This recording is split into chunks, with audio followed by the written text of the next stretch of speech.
शुभ सकाळ पिलामाने केमिति अछ समस्ते बढ़िया अछ। अच्छा आज आमे सप्तम श्रेणी रो भूगोल विषय पढ़िबा।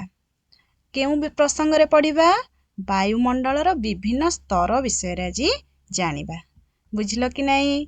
अच्छा तमे माने वायुमंडल विषय रे जानिछ? अच्छा ठीक अछि। एही भिडियोटी देखि सारला परे आमर कौन कौन उपकार हबो आमे केउ केउ विषय रे जानिबा। ए वायुमंडल रो विभिन्न स्तर गुडी को जानिबा आ चित्र माध्यम रे ताकू चिन्हट करिबा। आउ वायुमंडल रो स्तर सबु जानिछ? ताहले आसो जानिबा वायुमंडल रो विभिन्न स्तर रो नाम। कौन कौन? प्रथमे ट्रोपोस्फियर, तापरे स्ट्राटोस्फियर, तापरे मेसोस्फियर, आउ थर्मोस्फियर, आउ लास्ट को रहिला एक्सोस्फियर। बुझी पारलो? Very good.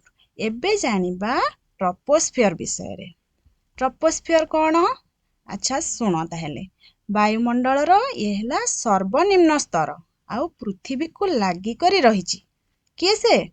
Very good. हाँ ट्रोपोस्फियर जलवायु और पाणीपाग संबंधी समस्त घटनावली जेपरिकी वृष्टिपात, कुहुड़ी, कुआपथर वृष्टि ये सबू एही स्तर रे हेउथिबारु जीवजगत पई ए स्तरटा सबुठारु गुरुत्वपूर्ण।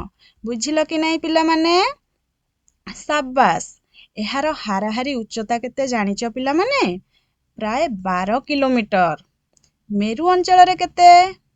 अच्छा सुनो मेरु अंचल रे एहा प्राय 8 किलोमीटर आ विषुव अंचल रे प्राय 16 किलोमीटर। बुझी पारलो? शाबाश। अच्छा तापर आमे केउ स्तर विषय रे पढ़िबा? के कहिबो?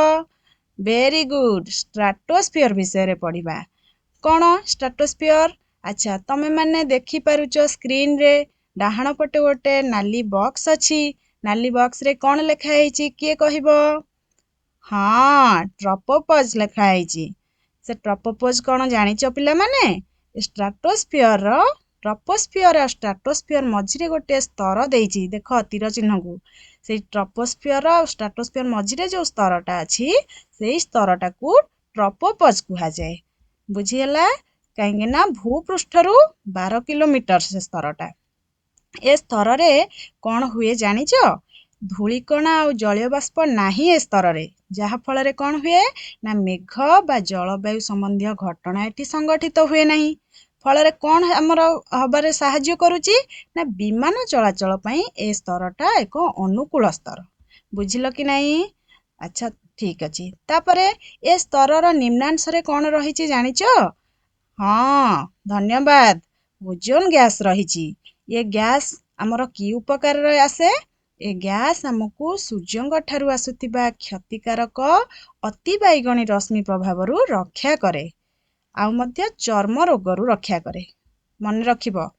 अच्छा तापरे आमे केउ स्तर विषय रे जानिबा? मेसोस्फियर।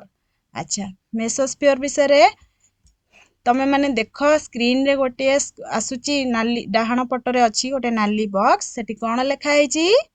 हाँ शाबाश स्ट्राटोपॉज लेखा हेछि। एई जो देखुचे आमे स्ट्राटोपॉज एहा मेसोस्फियर रो मध्य रे स्ट्राटोस्फियर और मेसोस्फियर रो मध्यवर्ती स्तरटे। एहा प्राय 80 किलोमीटर पर्यंत व्यापी रहिछि। किए से? Very good. मेसोस्फियर 80 किलोमीटर उच्चता पर्यंत व्यापी रहिछि। बुझी पारलो पिला माने? ए स्तर रे कौन हुए जानिबा? एही स्तर रे उच्चता वृद्धि सह तापमात्रा ह्रास पाइथाय। उच्चता बढ़े तापमात्रा कमे। अच्छा तापरे केउ स्तर विषय रे पढ़िबा? थर्मोस्फियर विषय रे जानिबा। कौन थर्मोस्फियर विषय रे जानिबा? अच्छा देखो पुणी गोटे स्क्रीन रे आसुची नाली बॉक्स देखिलो कौन लेखा हेछि के कहिबो? हाँ तुमे कुह मेसोपॉज। Very good. अच्छा ए जो मेसोपॉज टा एहा मध्य एक स्तर अछि थर्मोस्फियर मध्य रे थिबा स्तर जहा कि ए स्तर रो निम्न भाग रे आयन कणिका गुड़िक घनीभूत होई रहिथांती। कौन रहिथाय स्तर निम्न भाग रे? धन्यवाद आयन कणिका।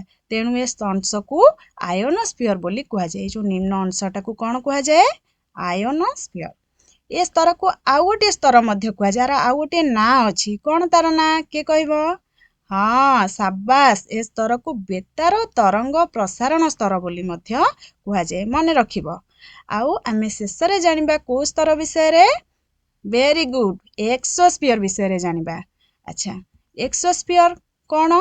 ନା ବାୟୁମଣ୍ଡଳର ସବୁଠୁ ଅତି ପତଳା ଆଉ ସବୁଠୁ ବାହାର ସ୍ତର ଯିଏ ସିଏ ହେଲା ଏକ୍ସୋସ୍ଫିୟର। ବୁଝିପାରିଲ କି ନାହିଁ? ଏ ସ୍ତରରେ କେଉଁ କେଉଁ ଗ୍ୟାସ୍ ରହିଛି ଜାଣିଛ? କିଏ କହିବ? ହଁ, କୁହ। ଭେରି ଗୁଡ୍, ହିଲିୟମ୍ ଆଉ କ'ଣ? ଉଜାନ ଗ୍ୟାସ୍। ଧନ୍ୟବାଦ, ବଢିଆ କହିଲ। ସମସ୍ତେ ବୁଝିପାରିଲ?